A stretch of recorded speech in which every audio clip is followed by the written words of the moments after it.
Hey, what's up everyone? Today we are looking at the Tekken 8 Nina Williams S.H.Figuarts by Bandai. You guys already know I love Tekken, so I'm going all in on their S.H.Figuarts line, along with the Storm line as well, but they're not doing anything with Tekken right now. It's been a while since their last release with this IP, but this is one of my most anticipated figures of this year, along with King, who's also coming out pretty soon. So, starting with the front of the packaging, we get an open window of the figure and the accessories. They don't usually come with a lot of accessories, so I'm not crazy that this is kind of blocking the window just a little bit, you know, like her whole arm right here. But you know, you do get that, you know, Bandai Namco, of course, they product shot of the figure right there, you know, Tekken 8, Bandai, you know, the logos. Here is the top of the packaging. There's the bottom right there, and then here's the side, and then here is this side, and then here is the back of the packaging. So here's a closer look at the head sculpt right here. Very impressive with this one. I'm really liking the likeness they did here for Nina Williams, even to the side, like the side angle. This is a really good head sculpt of Nina Williams. Even the hair sculpt is pretty good too. There's actually a little bit of shading with the hair too.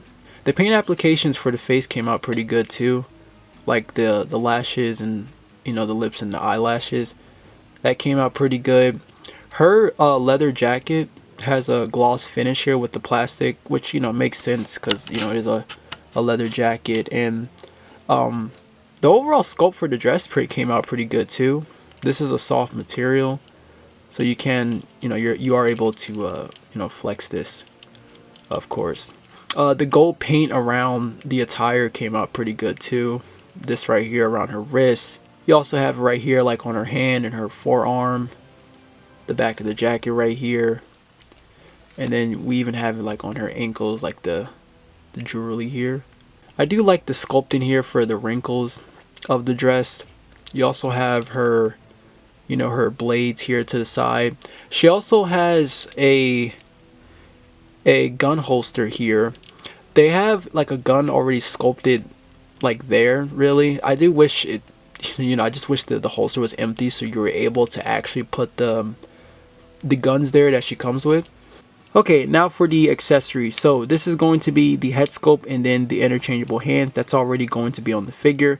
The extra interchangeable head sculpts you get here, you get one where she's smiling, and then there's one where she's, I would say yelling really. You get more of like a yelling expression here.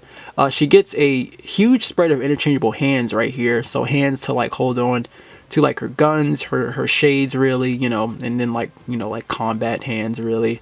Of course, you also get her shades. You are going to need that. And then you get the guns. She comes with 2 handguns. I do wish the handguns were painted though, like there's just no paint at all with them. And I also wish there was like some sort of like, you know, effect piece to make it look like she's shooting. Actually, one more accessory, I almost forgot to show this off right here, but it does come with this backdrop right here. This is just like a cardboard cutout. I forgot that they actually provide these. I never really like use these.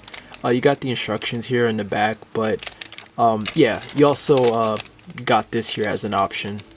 Okay, now for the articulation. So we got ball pegs going on here, one to the top of the head and then one for the neck. So you will have Nina look all the way up, which is actually pretty good. I didn't think she was actually going to be able to look all the way up like that, so that's great.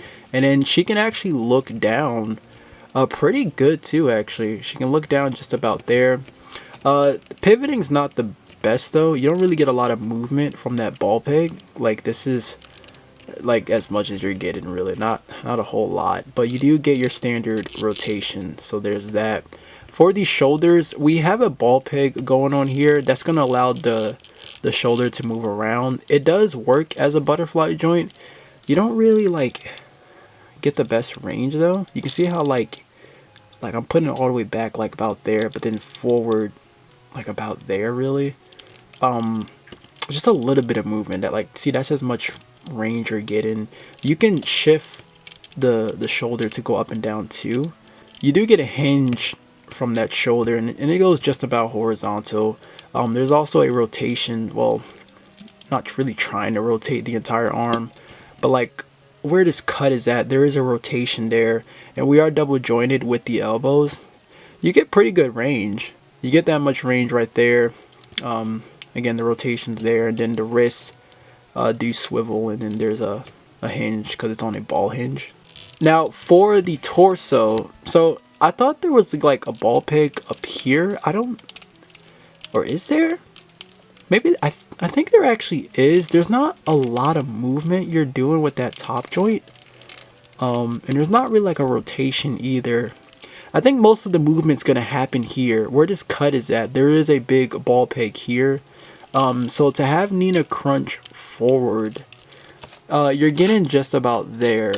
I guess it's okay. It's gonna look weird because the jacket's like that, and then crunching back. It's actually pretty good. It doesn't really like get gappy either. Yeah, because I feel like if I go anymore, you might pop off. But yeah, it goes back just about there, and then to the side. It's still not terrible. So it's okay. Like you'll definitely get some pretty good movement there. I think not as well. Yeah, I guess forwards. Yeah, I guess it's okay. Yeah, it's not too bad. For the hips, so let's see. Well, it looks like she can kick out to the side pretty well, actually. Full-on splits for Nina, so that's actually great. That's really, really good. I mean, it looks weird because, you know, the dress. So there's that. Kicking forward, this is gonna be a problem because it's like in the way like that. But she, okay, so she actually can kick pretty good. It's just that the dress is gonna be in the way, like, and then it's gonna be sitting like that unless you're able to like move it out the way. I mean, I guess you can do something like that, but she can kick forward and then like kicking back. I think it's gonna be the same. She's just gonna kick out to the side just because the the dress is just in the way. The hips just like the hips aren't bad. The hips are actually good. It's just the dress are just there. It's gonna be a bit of a nuisance trying to move this around really. There is like a thigh cut on that ball peg, barely though. I feel like you're just not gonna move it as much. We actually have a rotation here though, so you can rotate the leg from here, and then we are double jointed with the knees. Moving the dress out the way. But we are double jointed with the knees, and you get that much range right there, which is actually pretty good. And then for the ankles, there is a rotation. They do go far forward about there, far back about there, which is pretty good. I think it goes more far back. And then